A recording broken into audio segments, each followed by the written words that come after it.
Au début du XVIIe siècle, Galilée, en observant le balancement d'un lustre dans la cathédrale de Pise, s'est demandé quels paramètres pouvaient influencer le rythme de ces oscillations.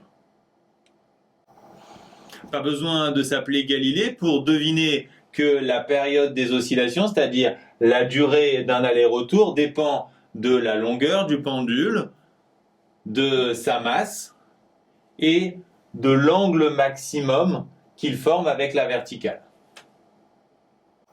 Pour étudier l'influence de ces paramètres, on va prendre un pendule témoin avec par exemple une longueur de fil de 50 cm, une masse de 100 grammes et un angle initial de 10 degrés. On cherchera ensuite sa période.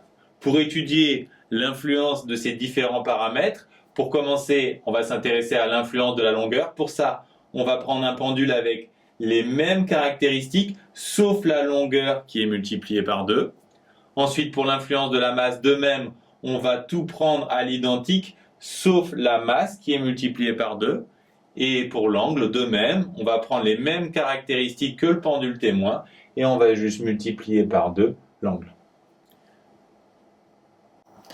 Bien sûr, pour mesurer les différentes périodes, on ne va pas mesurer une seule oscillation, on va en mesurer 10, et si on voulait être plus précis, on en mesurerait 20, 30 ou 50. On suppose que l'incertitude de la mesure est de 0,2 secondes. On effectue les différentes mesures à 1/10 de seconde près, et on vous demande pour commencer de les écrire sous la forme T, la période, plus ou moins U, l'incertitude. Pour le pendule témoin, 10 oscillations, c'est 14,2 secondes, donc une seule, ça sera 1,42 secondes. Et pour l'incertitude, elle aussi va être divisée par 10. De la même façon, on obtient les périodes des autres pendules qui nous permettent de déterminer l'effet de l'angle, de la masse et de la longueur. En observant les résultats, on peut conjecturer l'influence des différents paramètres. Apparemment, si on multiplie par 2 la masse ou l'angle initial, la période ne change pas de façon significative. Donc on peut dire que ces paramètres n'influencent pas la période. L'absence d'influence de l'angle s'appelle en physique l'isochronisme. Pour la longueur, c'est plus subtil. On voit que si on multiplie par 2 la longueur, la période passe de 1,42 à 2. On peut s'intéresser au coefficient multiplicateur. Ici, on l'obtient en calculant T1 sur T0. On trouve 1,41.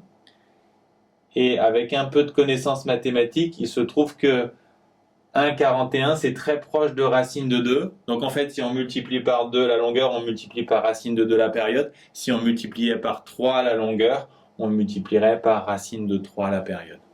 Et ainsi de suite.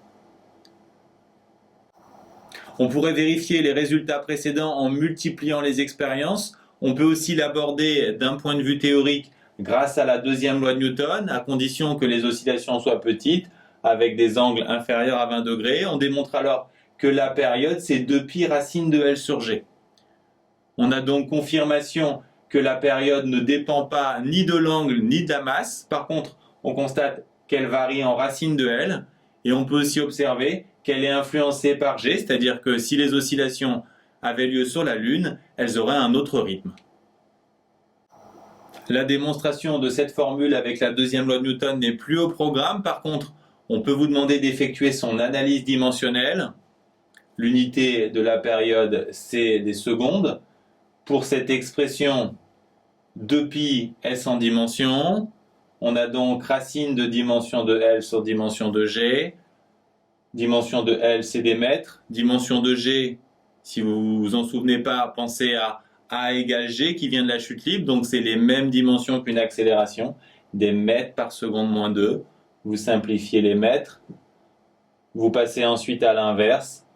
Et vous simplifiez. On trouve bien des secondes. Donc la formule est possible d'un point de vue dimensionnel. En cas de difficulté avec cette méthode, je vous renvoie à la vidéo spécialement consacrée à ce sujet.